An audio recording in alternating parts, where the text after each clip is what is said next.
연기신 이성민은 11회에서 정점을 찍었습니다. 회장 진양철의 표정에서 선망에 걸린 표정으로 변하는데 정말 숨막히면서 봤습니다. 예고편에서는 진양철이 지렸지만 드라마 보면서 제가 지렸습니다. 잠시 팬티 좀 갈아입고 올게요. 예고편을 분석해보니 다음 회차에서는 고구마적인 회차가 될 것 같은데요. 진양철과 진도준을 죽이려고 한 범인은 진성준이었습니다. 원작은 범인이 진양철의 아내 이피록이었지만 저는 왠지 그게 흐름상 이피록보다 진성준이 범인이면 드라마 흐름이 더 좋을 것이라고 이야기했는데요. 진도준을 구해준 인물인 하대리와 범인이 진성준인 것까지 맞았네요. 자세한 건 이 영상을 참고해주세요. 진양철은 아무도 믿지 말라고 진도준에게 말했는데요. 결국 가족에게 죽임을 당할 뻔했습니다.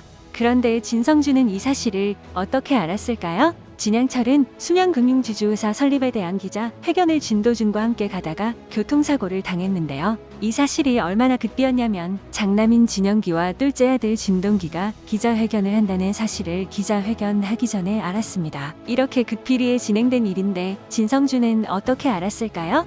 이건 누군가 진성준에게 정보를 주지 않았다면 진성준은 기자회견하는지도 모를 겁니다. 더군다나 변두리에서 일하고 있기 때문에 진성준은 극비 정보를 뒤에서 숨어서 들을 수도 없습니다. 알 수 있는 방법은 누군가 정보를 넘겨줘야 알 수 있습니다. 그럼 기자회견을 한다는 사실을 알고 있는 사람을 알아봐야겠죠. 진양철은 진도준과 함께 기자회견하는 곳으로 가고 있었고 이항재는 기자회견하는 곳에 미리 와 있었습니다. 기자회견을 미리 알고 있는 사람은 진양철과 이항재입니다. 진양철도 이 부분이 수상했을 겁니다. 진도준에게 아무도 믿지 말라고 했던 진양철은 이항재부터 의심했을 겁니다. 자신의 가족이 범인이지만 협조한 인물은 이항재일 것이라고 추측했을 겁니다. 그래서 일부러 연기했을 가능성도 있습니다. 진도준에게 아무도 믿지 말라고 한 후 니는 내가 니를 믿는다고 생각하나 라고 물어본 후 웃으며 뒤돌아서 나간 적이 있습니다. 아무도 믿지 못하는 진양철은 진도준과 단둘이 있는 장소에서 양복을 입은 채로 소변을 본 것일 수도 있습니다. 이렇게 정신이 나간 듯 보이면 누군가는 허점을 보일 테니까요. 그런데 진양철이 일부러 이런 연기를 했을 가능성은 아주 낮아 보입니다. 이런 미친 연기까지 하면서 자신을 죽이려고 한 진성준에게 순양금융을 준다는 건 말이 안 됩니다. 특히 셈이 빠른 진양철은 절대 이런 행동을 할 리 없죠.